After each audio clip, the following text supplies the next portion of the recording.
Hello and welcome to How Money Really Works. He's Stephen Hope. And he's Peter Oliver. On today's show, we're starting with a story that goes straight to household budgets.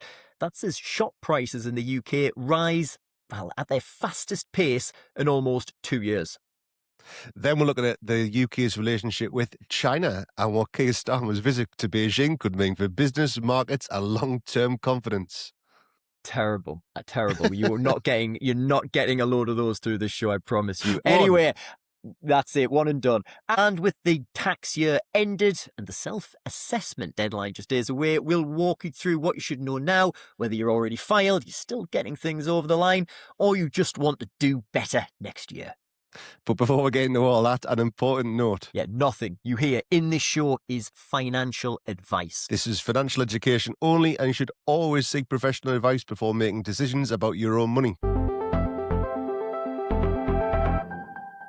Bit of housekeeping now, and a massive thank you to all of you who've got in touch on social media. We'll try and reply to all of the questions that come in as best we can. So far, though, based on your responses, we're looking at some upcoming episodes on waspy women, and we'll also be returning to the plight of pubs and other hospitality venues, easy for me to say, hopefully with another excellent guest for that. Speaking of the guests, we've had Dave the landlord who came on the other week, still our biggest draw on social media across all the accounts. Says a lot about us too, really, doesn't it, Stephen? Just a little bit, yeah. If you want to see why or to ask me and Stephen anything, you can find us on Instagram at HMRWpod. We're also over on TikTok as How Money Really Works. And you can watch the full episodes on YouTube by searching How Money Really Works podcast. Oh, and we're on X now as well at HMRWpod. Everywhere. We get everywhere. If you enjoy the show, please follow or subscribe wherever you watch or listen. It really helps more people to find us. Well, onto our top story this week. And while we've been looking at the antics of Donald Trump over the last few weeks, we'll be honest with you, there's too much happening right now for us ever to think about putting an episode out with what was happening this moment, because literally by the time you got it, it would be something else. So we've picked another big story this week, and we're going to start out with a report in Reuters about UK shop prices in the UK now rising at their fastest pace in 2 years. Now, the data shows price increases across everyday items, particularly food, furniture, health and beauty products. This is happening even as headline inflation has eased. It matters because it's the prices people actually pay, and that's what shapes how households feel about their finances. Stephen, we had heard things were getting better on the inflation front. What does all this mean for household budgets and all of that stuff right now, and the financial decisions that people are actually going to make in real time? Yeah, it's kind of the worst. It's kind of the worst kind of inflation, I think, because I don't think it's a great type. But when life's getting more expensive and it's on everyday essentials, the bits that you can't really opt out of or avoid. So that's what lands on household budgets straight away. And the worst bit is it affects people on the lower and middle incomes the hardest as well. So I think anecdotally, in general, when I'm speaking to clients, or just kind of how it feels, you see it affects savings first, so the nice to haves get squeezed, and then there's just less left even for basics being covered. Then that ultimately changes people's behaviour, because if they're more cautious because they feel they've got less money, then they delay bigger decisions and they think, well, I'll put off that whole retirement plan thing. I'll do that next year. And I think that's kind of quietly how it affects in the background. Also, I got the other thing that's in the news, or slightly in your news, is there's a bit about the dollar weakening. Have you seen this, Pete? So I saw something about this, or I heard something about this on the radio, but this is one of the things why you're here, Stephen, because I heard it and I was like, yes, this seems like something I should be knowing about. something I should tiptoe around. Yeah, exactly. That's right, the dollar. So it's a bit difficult. So if the dollar's getting weaker, it means that we can spend more money in America and it'll feel like better value. So if you use, I use the Mickey Mouse ice cream bar. If you go to Disney World, it's expensive to go to, and it's $15 for a Mickey Mouse ice cream. So that's when it's 1 to 1, that's kind of like £15 for an ice cream.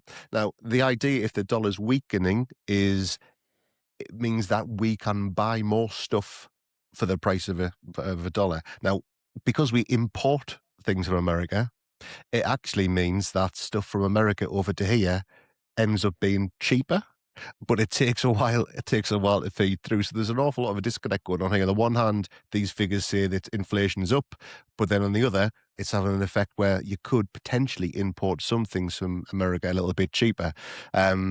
Also, the dollar affects the way that shares are priced as well. So if you've got in your pension or your investments, you've got American companies like Nvidia or Tesla, when that's converted back into how much is it worth in UK British pounds, even though the share price is doing well, it feels less because the conversions matter. So there's a whole load of things going on there, which again another show to do with how inflation is linked to currency risk as well. But to answer directly to your question, what does it mean?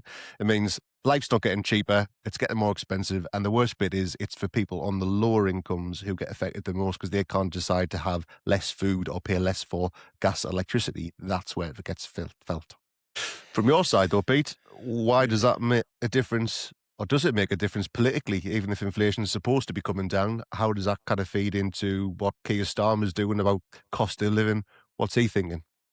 Well, considering the Labour Party and the Conservatives have been desperately at pains to say that these local elections that are going to be contested in May are going to be fought on cost of living, that's not an area where we currently seem to be doing all that well. So politically, people can't. How can Labour candidates say we're going to do this, that, and the other for people, even though those numbers on inflation are coming down, things are on the turn, slightly going up, and there's deals being done in the hope that things can get better.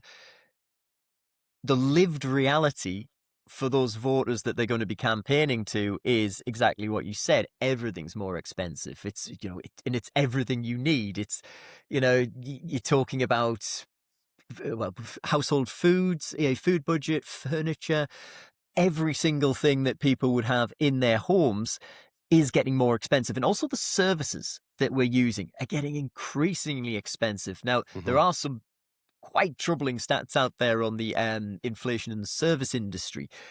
That is the core backbone of what's keeping the British economy alive. So politically, what this means is that the government can't stand behind its own stats. And that is where Labour candidates in those local elections will start to worry, and where, well, candidates from the other parties will start to salivate a little bit, because a lot of those Labour seats will become up for grabs when they can't defend those questions on cost of living.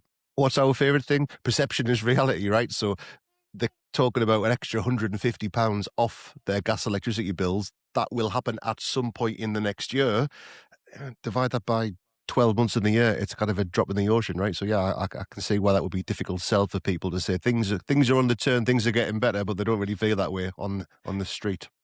So, Pete, from your side, politically, does this matter? Should it matter? Even if inflation is supposed to be coming down, what's Keir Starmer thinking about this?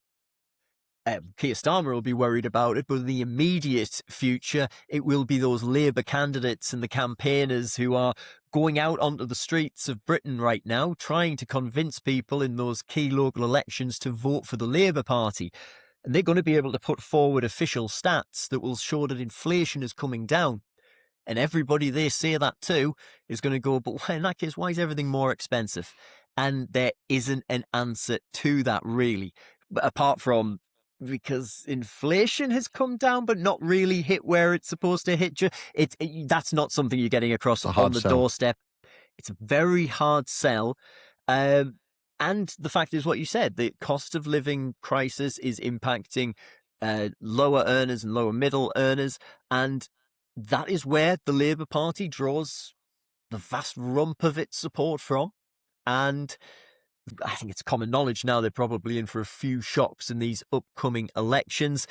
Certainly not making it easy for themselves. No, no. I think that bit you said there about the rump of its vote, I think historically speaking, the working classes are they kind of already abandoning Labour. That took a whole extra episode to talk about why that's and where that's going. Well, Stephen, you've just exposed my media-lovey darling ivory tower existence there that I'm so out of touch with the common man that I thought it was still the party thereof. No, anyway, right, what's next? Well, moving on to international relations now, and the UK is signalling a change in tone towards China. Not alignment, but not confrontation. Now that matters because political signals shape confidence, access, and long-term investment decisions. Now, before we move into Keir Starmer's visit to China, I think we probably should be clear where I'm coming from. I've been reporting on China in Europe for more than a decade now. In fact, I'll be in China in a few weeks around Chinese New Year. We'll also be bringing some episodes from there as I finish work on a new book I'm writing that's looking at how Chinese society has changed over the last 40 years or so. So I wouldn't say I'm a China expert, but I'm there more than your average. more than the average, more than the average bear. So what does that really kind of signal from Keir Starmer's perspective? Right, he's going over to China. He's wanting to reopen dialogue with the Chinese government. What's he looking to do? What's on his agenda? Reset. That's what they want to do because things have really fallen off since 2018. In that relationship, we've seen all kinds of problems backwards and forwards, and you can't have that relationship if you're the United Kingdom and its size with China and its size. And I'm talking about size when it comes to trade, and it's important in the whole global trade ecosystem. There is a lot of money. I hate these type of phrases from these finance bro podcasts, but I'm going to use it. It's like there's a lot of money left on the table. I don't know why I did it. Right? I did. Anyway, but because the UK doesn't have that relationship with China, especially since it left the European Union, and then with the issues that they've had between the two nations. It allows stability. It allows dialogue. It allows careful language and positioning. Now, that is incredibly important when it comes for the dialogue, because in China, they really like, especially at that political high level, the conversation to be calm, to be measured. You did not get calm from Boris Johnson. You did not get calm from Liz Truss. And to a certain extent, from some of his ministers, you didn't get calm from Rishi Sunak. That's what they want, because that's what's needed to move that forward. So why now? Why now? Probably should have gone a bit earlier. Now is as good a point as any. I think yesterday was better.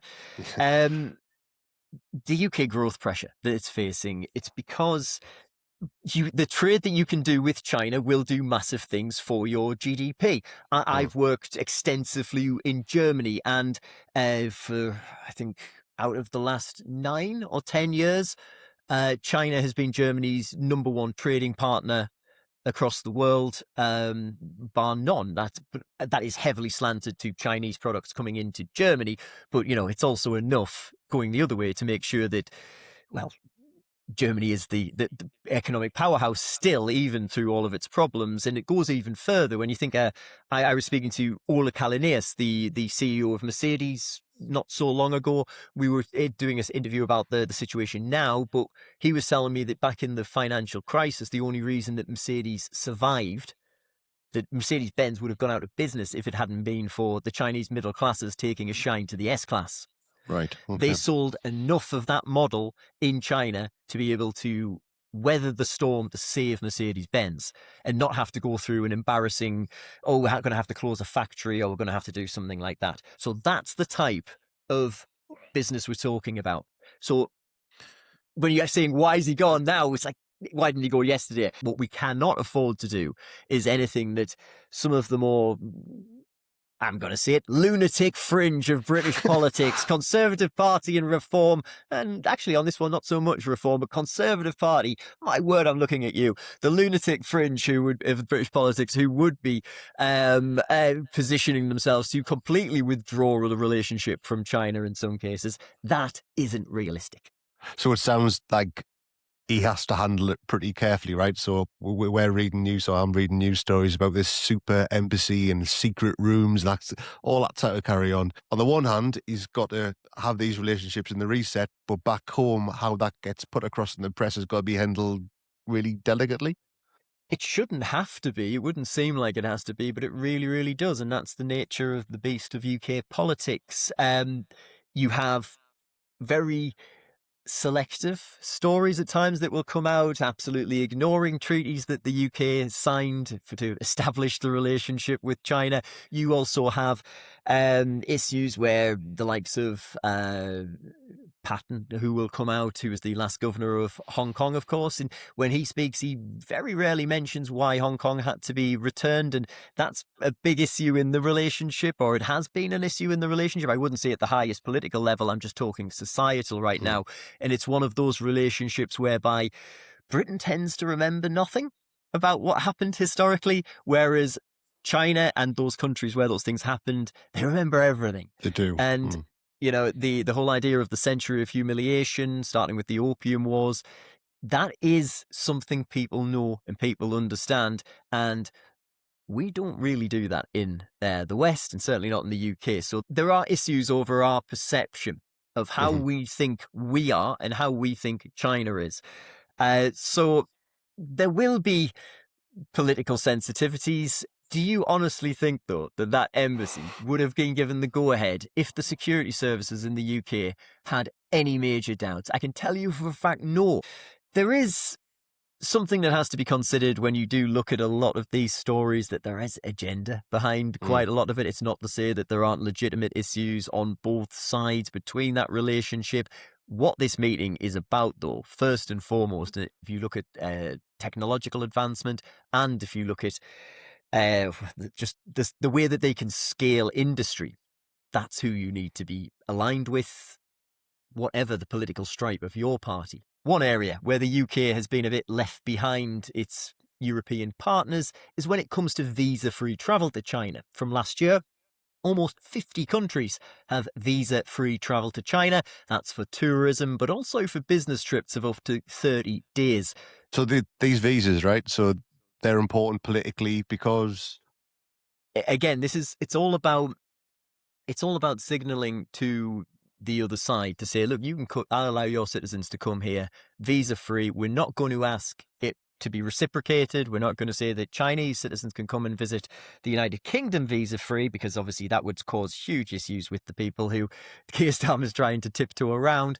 But what it does is it gets British firms over to China a lot easier for these little face-to-face meetings. I can tell you that the Chinese are very, very keen on meeting people face-to-face. It's a big part of how business is done. It's a big part of how business is done everywhere. But they're very keen on them. And it's a signal of trust, really, is what it is. And it costs almost nothing, because all it does is it means that, and we've seen this with the European nations like Spain, Ireland, Germany, Italy, France, loads of others. What you do is you see loads and loads more tourists, you see loads and loads and loads more businessmen on flights, and that legitimately turns into more and more cash coming through the coffers from exporters who can export components and other materials to China, and also from importers, German importers looking to bring stuff in, because it makes it easier for them to set up those relationships. Unfortunately, at the moment, the UK is outside of that realm. If you want to visit China, you still need a visa. Fairly easy to get, but it's that step, isn't it? And having that like one extra step quite often means people go, oh, never mind that.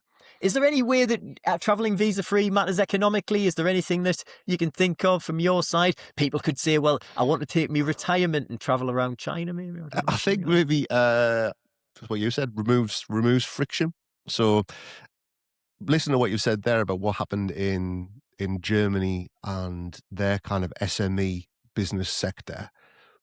maybe it opens up a huge market for people who think, there's, I don't know, 1 billion people. How many people live in China now? Sounds like a pretty big place. If we can start, 1.4 billion. okay, that's quite a big lot of billions. So if we can remove friction and then people with ideas, entrepreneurs think, what might the Chinese middle classes be interested in buying that has British kind of heritage flair about it? Maybe there's going to be some business opportunities there, so that would be good.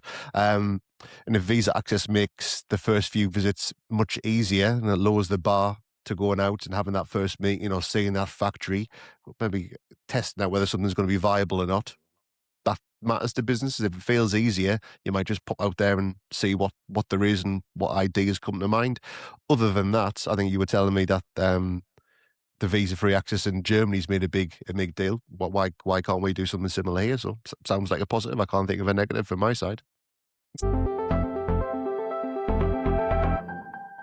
So we're coming up to the self-assessment tax deadline, which for a lot of people is when their taxes suddenly start to feel a bit urgent. But this is also the point where it's worth stepping back and understanding what deadlines really matter and when people can still make choices that actually change the overall outcome. So let's start off with we'll look at a few groups of people. Let's start off with the ones, I'm sure it's all of you listening and watching, all the good people who are already sorted. Your return is filed, you've paid what you owe, and January feels like the end of the story. But in reality, it's the end of the paperwork, not the end of the planning. So, Stephen, why does January feel like the deadline when it isn't? So the 31st of January is all about what happened last tax year, and you need to tell HMRC all about the profits or lack of them that you've reported. But yeah, that's last year. Moving forwards, we've got another 3 months left before the 5th of April 2026, and that's the period we've got left to make use of allowances that haven't been used, pensions, these types of things. So the deadline is actually the 5th of April for this current tax year. We're just talking about what happened the year before. That's why now feels like a deadline. It's past tense. When's the period in the tax year that you should really set aside for planning? Now, yesterday, tomorrow. We've got 3 months left, nearly, to make use of what the government gives us in terms of allowances. So headlines, you're allowed to put £60,000, it sounds like a huge number, up to £60,000 a year into a pension. If you run a business and you're extracting money from your limited company, that means that you might end up paying less corporation tax. So that sounds like something somebody should consider. There's other allowances that once they're gone, they're gone. You can't reuse an ISA allowance. So an ISA allowance of £20,000 for now. We did cover this off in the previous episode that there are going to be changes for next tax year, but these are allowances and reliefs that are available. And what you do now in the next 2 months affect this tax year. The 31st of January is all about what happened last tax year. So that's why this is important. I guess it brings people into focus. We think about tax. I paid mine this morning. I feel nauseous. So that's why it's on their mind. But things that we can do for the next few weeks and months can affect what you pay for next tax year. Now, let's talk about those people who are right up against the deadline, or even those that might already know that they're going to miss it. This is the stressful bit for a few people, including me, even though I know I'm all right. But it's also where understanding what actually happens can stop things spiralling. So, Stephen, how much trouble are people actually in if they miss the deadline? Awful, terrible. It's horrific. Or actually, don't stress too much, I think is my advice. Anything with a pound sign could be fixed. The main thing's don't panic. So if you do miss the 31st of January, which is how many days away now? 3 days away. The first penalty from HMRC is a fixed £100 fine. So if you don't get your tax return filled and sent down in time, you're going to get fined £100.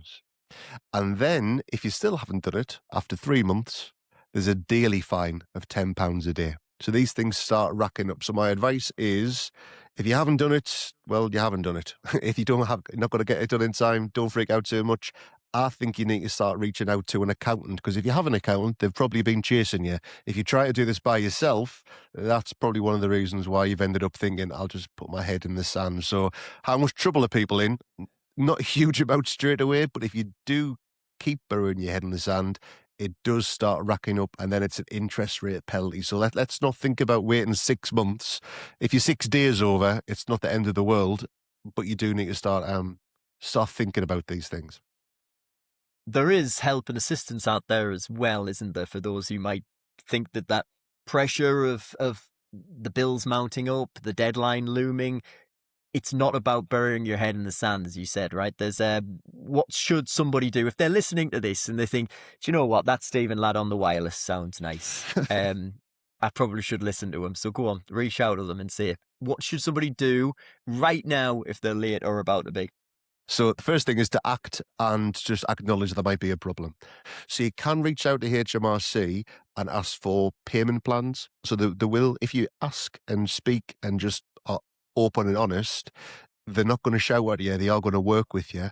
But the first thing I would suggest is to reach out to HMRC in the first instance and then talk about what could be affordable over what time period. So there is help out there if you need to. And then start planning. How can we not be in this position this time next year? So finally, and this is the bit that sometimes gets overlooked, if January is about closing the books, this is the run up to April the 5th. It's about choices. And this is where you still have room to act within the current tax year. So, Stephen, what are those choices? Well, this is the time of the year that gets all busy and exciting for financial advisors. It's like our Christmas time. How exciting. It's about using the tools that already exist. You're laughing at me.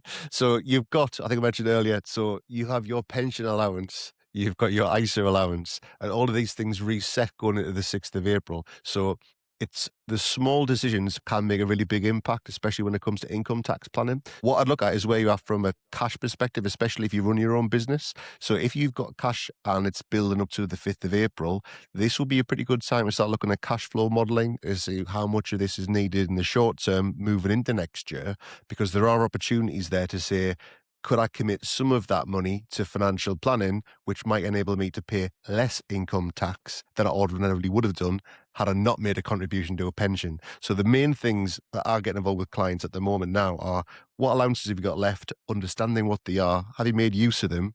And once you see that, what's the positive outcome in terms of reduction in tax? So this is the time when I want to be sitting down with my clients to make those plans and make sure nothing's left and wasted. Thank you very much, Stephen. And to all of you who still haven't got your tax return filed, your self-assessment, best of luck to you.